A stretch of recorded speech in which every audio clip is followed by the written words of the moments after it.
Padmini Sampath is the MD and CEO of Green Collar Agri-Tech Solutions Private Limited. She is a technology business leader with over 3 decades of experience in the electronics, semiconductor and deep tech innovation, with a passion to creatively and collaboratively solve problems.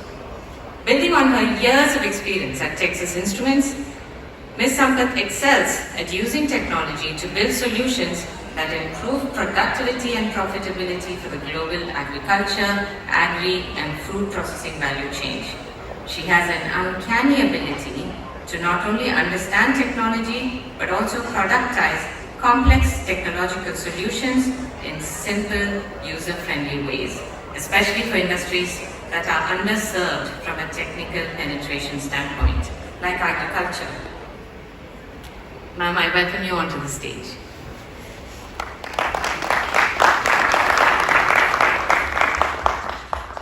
Hello everybody, pleasure to be here.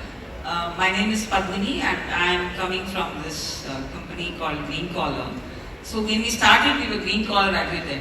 Now we are calling us Green Collar Global, right? And we basically do solutions which are powered by not AI, but what we would like to call augmented intelligence. That's kind of what we do, right? And we have 2 engines which are powering a solution, one of which is a spectral engine and the other was the augmented intelligence engine, right? Using which we have this singular mission of how do we secure quality and drive profitability for the industries that we work with. And today we are focused primarily on the spices industry.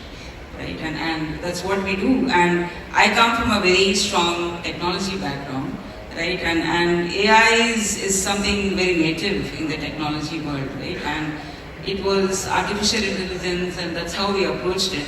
But over the years, working in the agri domain and working with the companies who are actually using produce coming from agriculture, farmers, I found that and realized, right, very clearly that AI is not, something that is separate, put on a pedestal, but it's actually how you can use and augment the intelligence which is already there in the systems. That's how we approach AI in Green Collar.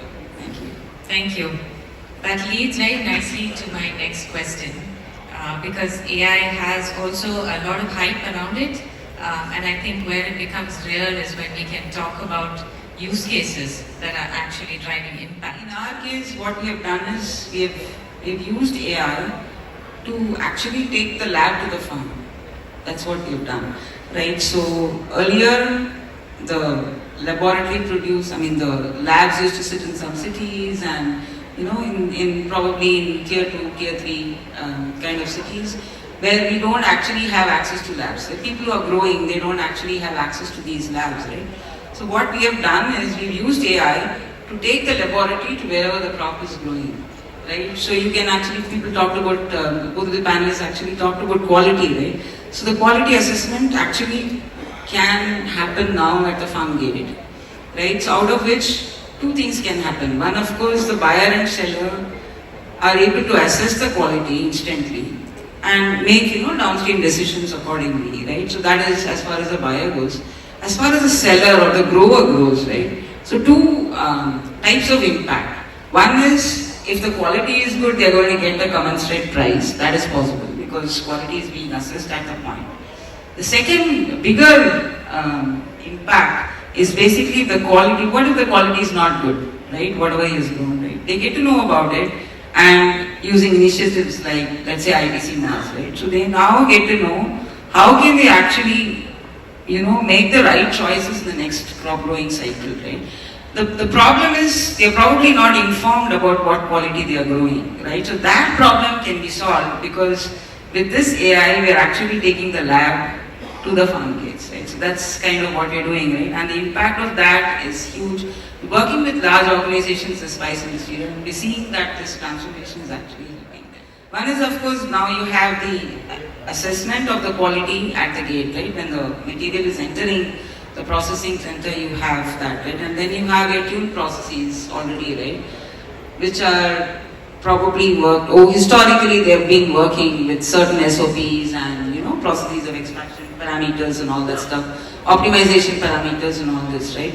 So the same system that we have can actually, be used, put to use in the production process, right? And you already are armed with data which is coming from what you procured. Now you're able to use the same engine that we talked about, right? To be able to assess the quality and assess the parameters of performance during processing, right? So all this adds up, right? And the end of this can actually only be a very efficient and optimal practice, right? So you basically marry things that you get at the gate of the factory, what is happening, right? And the historical intelligence that you've got, right? So all of this becomes one huge database, right? Which can then give this augmented intelligence of what exactly needs to be done and how do we make this whole thing the most optimal, right? From a bottom line standpoint, right? This is very possible with sanctity of data is paramount, right? When it comes to anything AI and unifying, different sources of information. And like Mayur was saying, nothing can be beneficial unless we have physical sensors integrated, right? And all of the benefits of AI can be achieved and you can get the best results only if data coming from physical sensors is the right data, right? And we need to make sure that the right data is actually being looked at with the right lens, right? And the right, expected results are actually built into the machine learning and other models, right? So which is why it is again augmented intelligence, because all this cannot be done in isolation. The intelligence actually comes from a person who's been running the plant for 30 years, 35 years. The intelligence comes from them. Then you learn from that, you use the data that is actually coming, the ones and zeros, and then you enable, right, what needs to be the actual results, right? It's very fascinating what can be done actually, but with the right kind of data and the approach. Is kind of inbuilt, when you integrate all these digital systems, right? Because there is, from any edge device, right, you're going to get the location, you'll be able to get the location, right? So if you just look at it from a narrow lens of, I'm able to trace exactly where I bought from, what was the quality of what I bought, how much did I buy, all these things, all this information is going to be native to the data that you're getting, right? But what is more interesting is how do we, like Mayur was saying, how do we actually use this information to inform us better, right? And make more intelligent decisions about, overall procurement quality, like so was saying, where do we store, how do we store? Like for example, you have, with our solution, we can actually, be able to predict, right? How much moisture is there in a particular batch that you bought from a farmer at a location, right?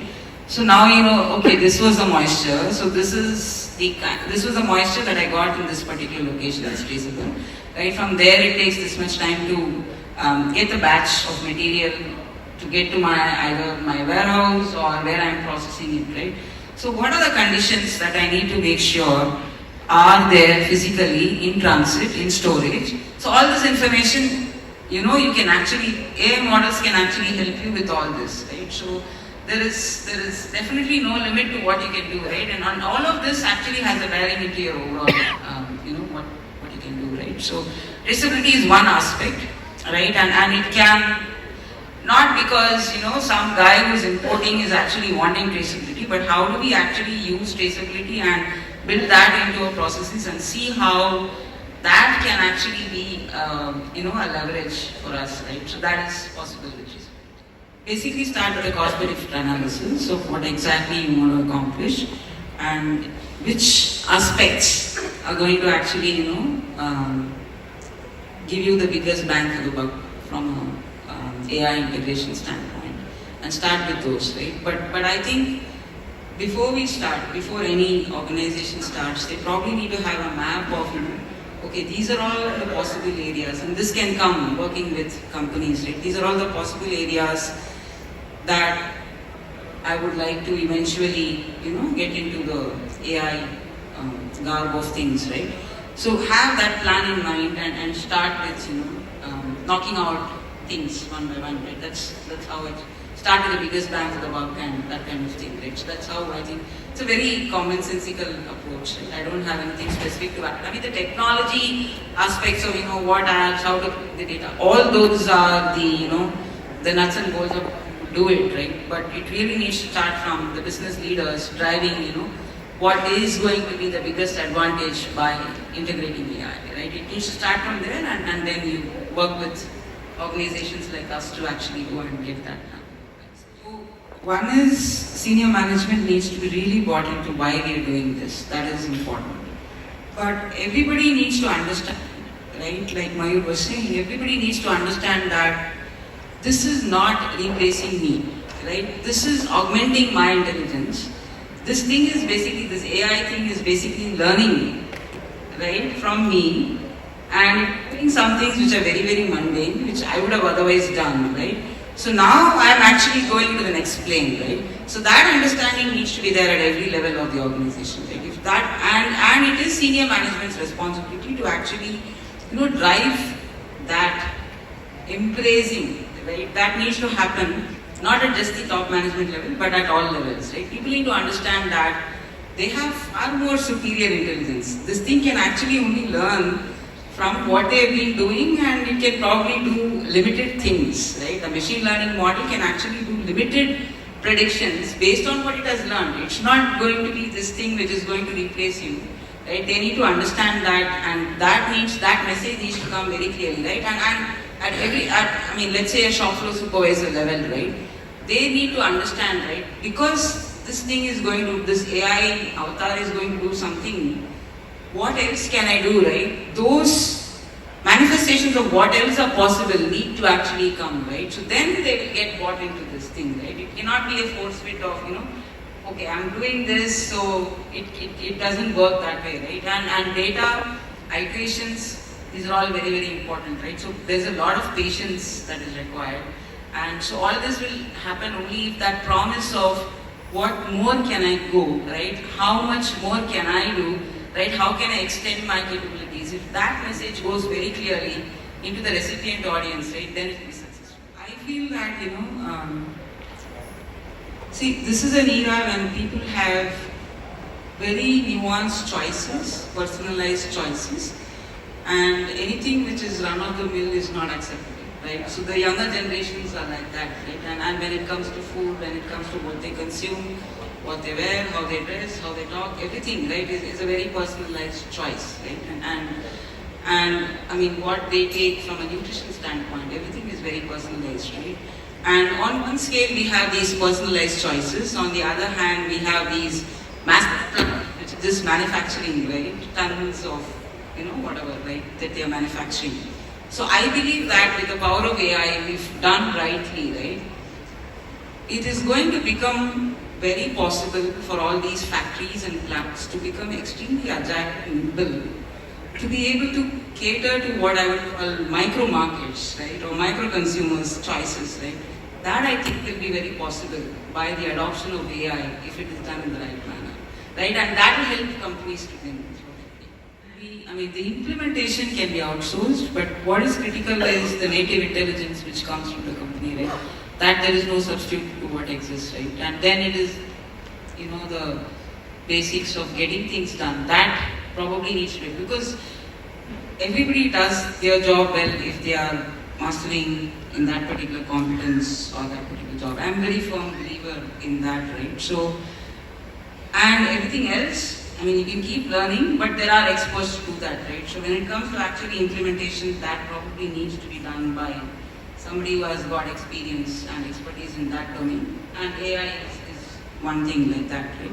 But whatever intelligence lies within your value chains and your company and the plant and all that stuff, that still needs to be, because you excel in that, right? Whereas the other party excels in that, right? So implementation definitely needs to be done by experts who are coming from, as experts of data science. That's what it is. And it needs to work seamlessly together. That is again driven by the culture. What is the culture that the management is driving? So